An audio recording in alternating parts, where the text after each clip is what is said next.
Hello friends, good evening. Friends, आज मैं आपको बताने वाली हूँ फ्लावर्स के बारे में। बेसिकली फ्लावर्स के कोई भी फ्लावर हो उसके टू पार्ट्स होते हैं, एक मेल पार्ट, दूसरा फीमेल पार्ट। जैसे उससे पहले आप देखो फ्लावर का स्ट्रक्चर। जैसा कि आप देख पा रहे हो, ये फ्लावर है। हम नीचे से स्टार्ट करते हैं। फ्लावर की जो स्टेम होती है यहाँ से स्टार्ट करते हैं। हम सभी ने फ्लावर को देखा होगा। अगर हमने फ्लावर को बारीकी से देखा है तो हम पाते हैं कि जस्ट स्टेम के नीचे और इन पत्ती जस्ट स्टेम के ऊपर और इन पत्तियों के नीचे एक संरचना होती है ग्रीन ग्रीन कलर की। जैसे कि हम लोगों ने टमाटो देखा, टमाटो में होती है, वैसे ही फ्लावर में जस्ट लाइक दैट एक स्ट्रक्चर होता है ग्रीन कलर का। तो उसे कहते हैं कैलिक्स, कैलिक्स या सेपल। और उसके बाद में फ्लावर की पंखुड़ियाँ होती हैं, जिसको साइंस की लैंग्वेज में पेटल्स या कोलोरा कहते हैं। और जो ग्रीन ग्रीन पार्ट मैंने बताया, इसको कैलिक्स या सेपल कहते हैं। हिंदी में इसको बाह्यदल कहते हैं। और पेटल्स या कोरोला को हिंदी में पंखुड़ियाँ कहते हैं। जैसा कि आप देख पा रहे हो, एक ही टेल जैसी संरचना, ये फ्लावर का रिप्रोडक्टिव ऑर्गन होता है, मेल पार्ट। आप देख पा रहे होगे, ये कुछ डॉट डॉट सी संरचना हमको दिख रही है। अगर हमने बहुत अच्छे से गुड़हल का फ्लावर देखा होगा तो गुड़हल के फ्लावर में ये पिटल्स यानी पंखुड़ियों के बाद, पत्तियों के बाद एक लंबी सी टेल जैसी संरचना होती है।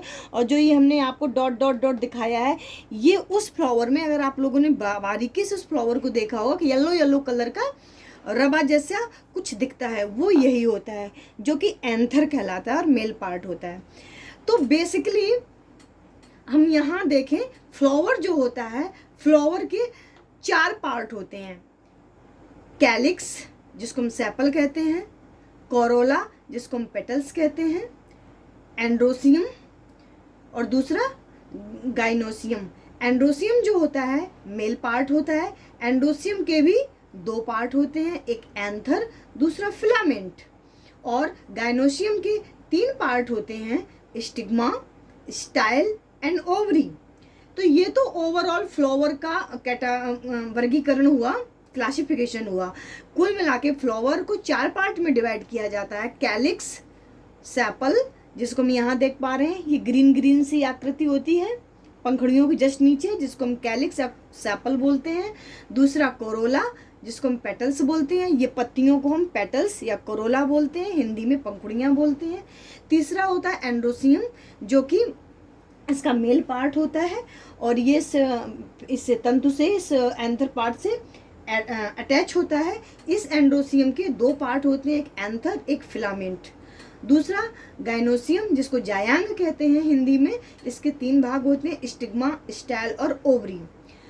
ओवरी जो होता है आगे चल के फ्रूट्स में बदल जाता है। अगर हम बात करें ओवरऑल की, तो फ्लावर को चार पार्ट में डिवाइड किया गया है। और अगर हम बात करें फ्लावर के रिप्रोडक्टिव सिस्टम की, प्रजनन तंत्र की, तो फ्लावर के मेन दो पार्ट होते हैं, मेल पार्ट और फीमेल पार्ट। मेल पार्ट में, जिसको हम एंड्रोसियम कहते हैं, इसके टू टाइप्स होते हैं, एंथर और फिलामेंट। एंथर इनको बोलते हैं ये जो एंथर आपको दिख रहे हैं परागकोश, ये तंतु जो धागा जैसी संरचना आपको दिख रही है, इसको तंतु बोलते हैं, इंग्लिश में फिलामेंट बोलते हैं। और इसका स्ट्रक्चर कुछ ऐसा होता है जैसा आप देख पा रहे हैं।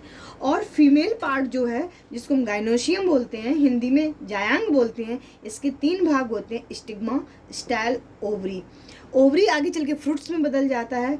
और सबसे पहले जब इसमें परागण होता है, कुछ फूल तो बाइसेक्सुअल होते हैं, यानी मेल पार्ट और फीमेल पार्ट दोनों एक में ही होता है, और कुछ फ्लावर अलग अलग होते हैं, यानी अलग अलग होता है, मेल पार्ट अलग होता है और फीमेल पार्ट अलग होता है। तो होता क्या है बेसिकली, जो ये एंथर आपको दिख रहे हैं, एंथर, ये एंथर जब फ्लावर के स्टिग्मा पे, यानी इधर इधर स्टिग्मा पे जब ये पहुंच जाते हैं, तो इनमें फर्टिलाइजेशन की प्रोसेस हो जाती है। और ये फर्टिलाइजेशन करने के बाद ओवरी में आ जाते हैं, और ओवरी आगे चल के फ्रूट्स में कन्वर्ट हो जाती है। तो ओवरऑल आज हमने क्या जाना, फ्लावर के बेसिकली चार पार्ट होते हैं। कैलिक्स, जिसको सेपल कहते हैं, ये ग्रीन वाला पार्ट होता है।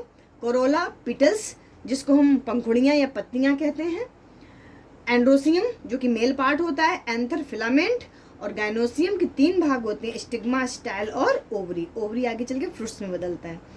आई होप ये जो छोटा सा मेरा प्रयास है आप लोगों के लिए हेल्पफुल रहा होगा। अगर हेल्पफुल रहे तो प्लीज़ मेरे वीडियो को लाइक करिएगा और मेरे चैनल को सब्सक्राइब करिएगा। Thank you for watching. Thank you.